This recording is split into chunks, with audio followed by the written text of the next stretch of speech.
Welcome to the edge of waking and dreaming. We spend a third of our lives asleep. We consider our beds to be the safest place on earth. When we close our eyes, we surrender completely to the dark, trusting that our minds will protect us until morning. But there is a glitch in human biology, a terrifying state of limbo where the mind wakes up, but the body remains completely paralyzed. Medical professionals call it sleep paralysis. They say it is a harmless misfire of the brain. They say the heavy pressure on your chest and the terrifying visions in the room are just hallucinations caused by panic. But what happens when millions of people across different cultures and continents all report seeing the exact same hallucination?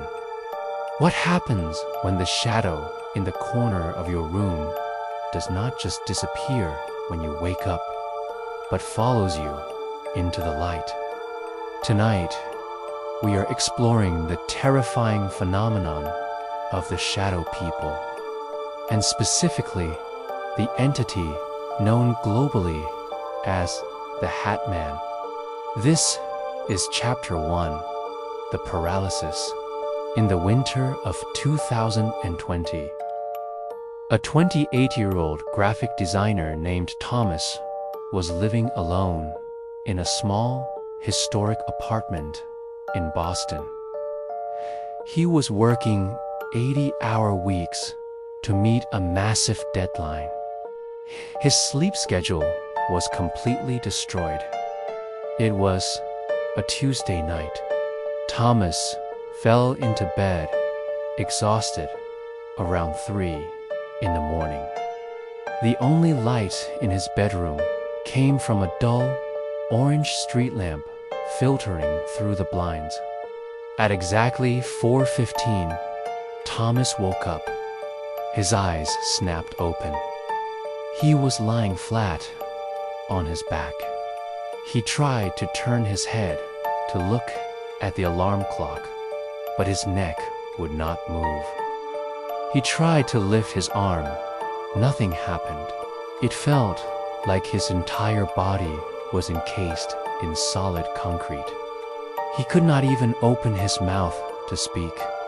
Panic instantly flooded his system. His brain was fully awake, screaming at his limbs to move, but his muscles were completely dead. Then he felt the pressure. It started at his feet, a heavy, suffocating weight, slowly moving up his legs, pressing down on his stomach, and finally settling directly onto his chest. It felt like someone had dropped a 100-pound bag of sand right over his lungs. He could only take shallow, rapid breaths. And that is when he realized he was not alone in the room. The street lamp outside cast a faint orange glow across his bedroom, leaving the corners in deep shadow. But the shadow in the corner near his closet was different. It was darker than the rest of the room. It was absolute pitch black. As Thomas stared in frozen terror, the darkness began to separate itself from the wall. It had the silhouette of a man, a very tall man, at least 6.5 feet in height. He had no features, no eyes, no face, no clothing details, just a solid void shaped like a human. But the silhouette was distinct. The entity was wearing a long trench coat, and on its head rested a wide-brimmed fedora hat. The Hat Man. Thomas tried to scream, but only a faint, choking sound escaped his throat. The entity did not walk. It seemed to glide across the hardwood floor, perfectly silent, moving closer to the side of the bed. The temperature in the room plummeted. The Hat Man stopped right next to Thomas. It slowly leaned over him. Thomas could feel a wave of pure, concentrated malice radiating from the shadow. It felt ancient. It felt hateful. The entity leaned in so close that Thomas could see the absolute emptiness where its face should be been.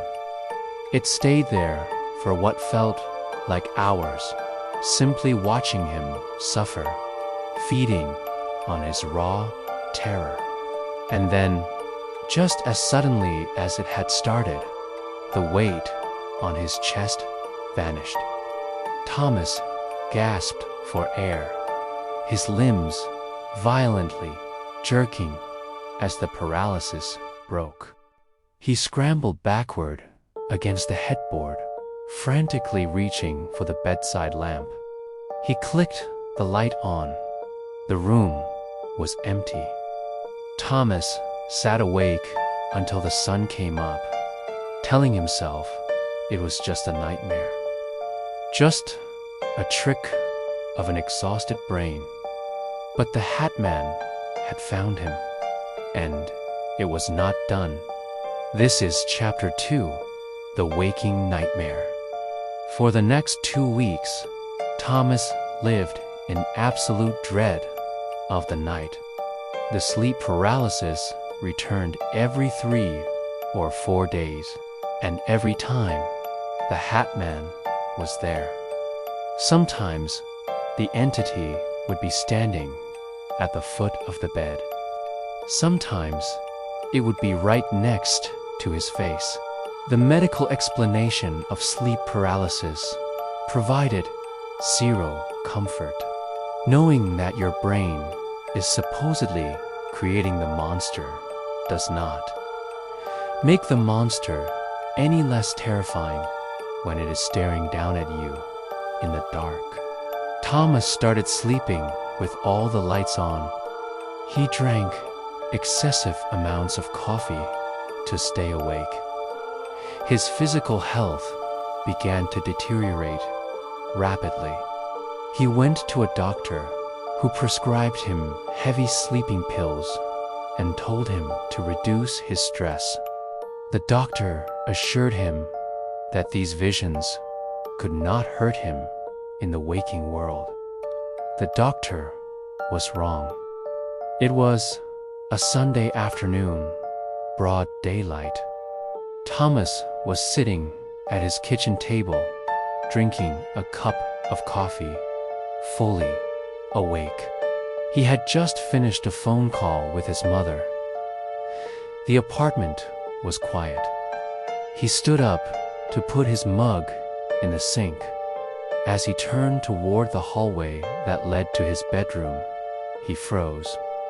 Standing at the end of the hallway, right outside his bedroom door, was the shadow. It was impossible. The hallway was brightly lit by the afternoon sun, streaming through the living room windows. But the entity absorbed the light. It was a 3-dimensional void, standing 7 feet tall, wearing the distinct wide-brimmed hat. Thomas dropped his ceramic coffee mug. It shattered on the floor. The sound of breaking glass echoed through the apartment. The entity did not flinch. It slowly raised a long, impossibly thin arm and pointed a single shadow finger directly at Thomas. Thomas did not experience paralysis this time. His body flooded with adrenaline. He turned and ran out the front door, leaving it wide open. He ran down the 3 flights of stairs and stood on the busy Boston sidewalk. surrounded by people, shaking uncontrollably in the sunlight. He realized with a crushing, absolute horror that the boundary had been broken. The Hat Man was no longer confined to his dreams. It had crossed over into his reality. When we return in Chapter 3, we will explore the terrifying history behind this global phenomenon. We will look at what happens when the shadow people do not just watch, but decide to attack. Welcome back.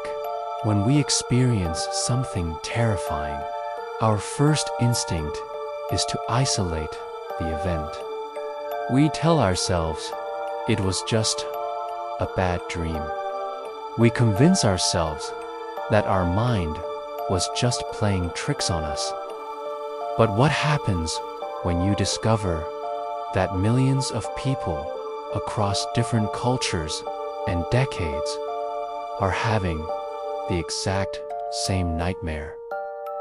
This is Chapter 3, The Global Shadow. The Hat Man is not a new phenomenon.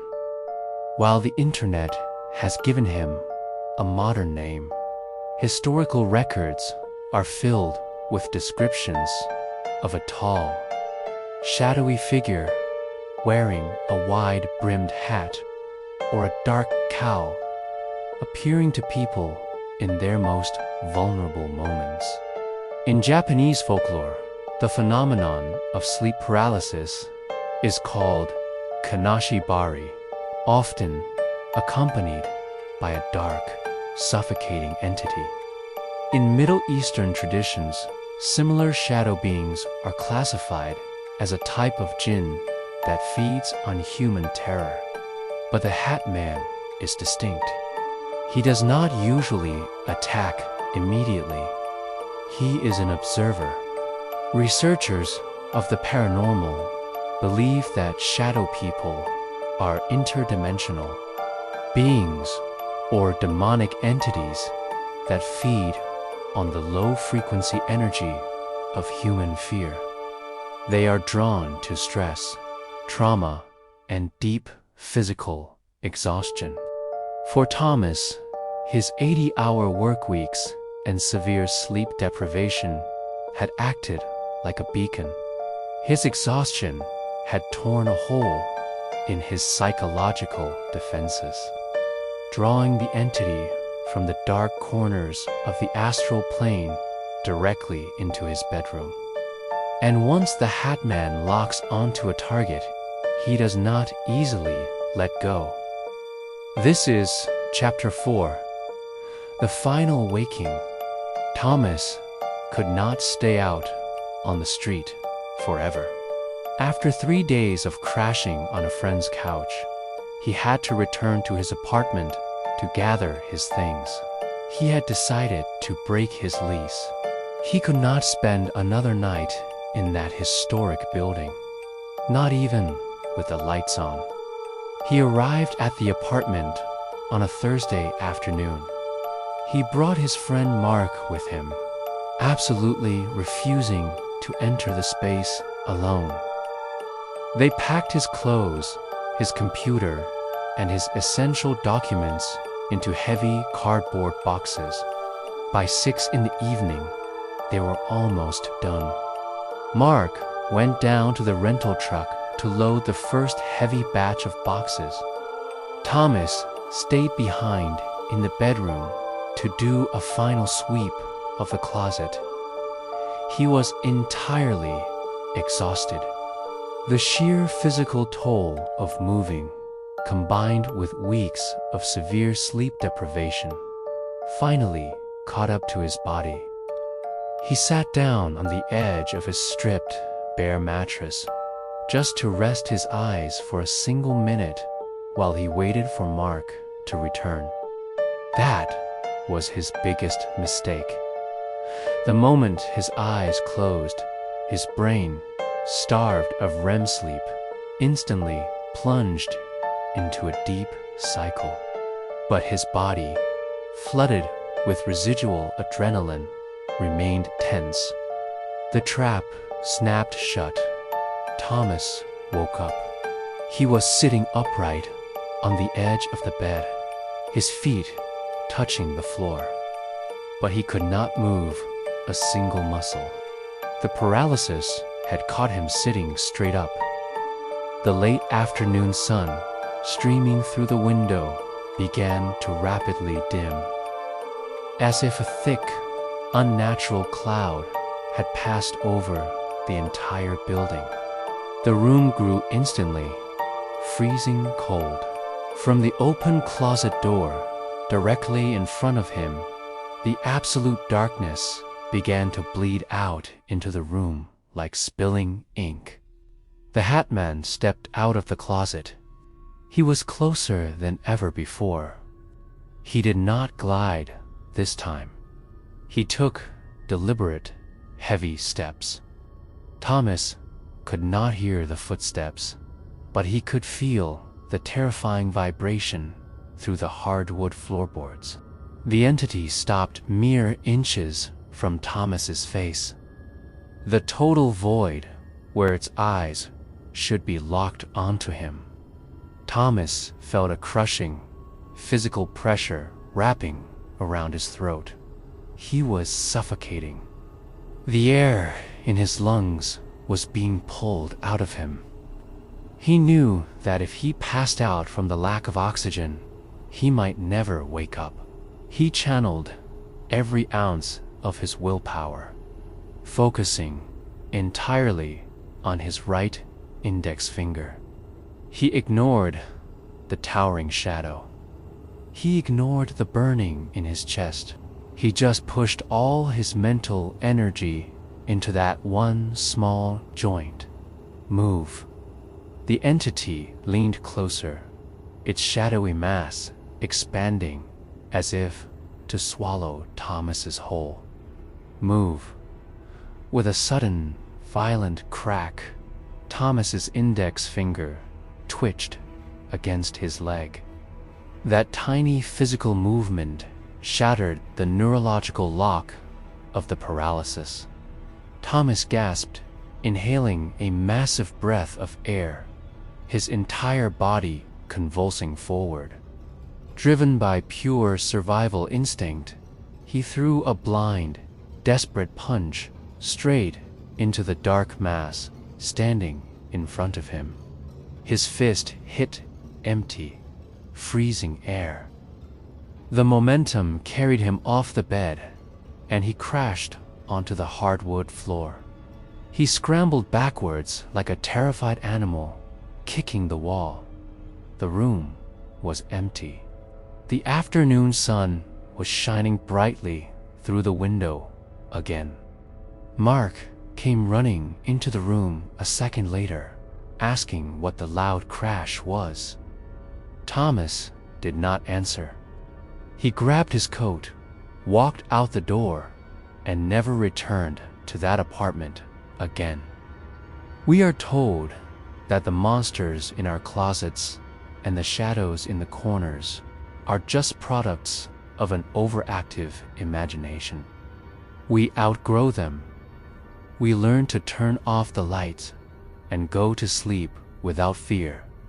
But the shadows are always there, watching, waiting for the moment when we are too exhausted to fight back, waiting for the moment when our bodies betray us and we are trapped in the dark with our eyes wide open. Thank you for surviving this journey into the terrifying reality of sleep paralysis and shadow people. If you have ever seen the Hat Man or experienced a shadow entity in your own room, leave a comment below. You are not alone, and your story needs to be heard. If you made it to the end of this true horror documentary, please subscribe to Deep Story, turn on the notification bell, and leave a like to support our investigations into the unknown.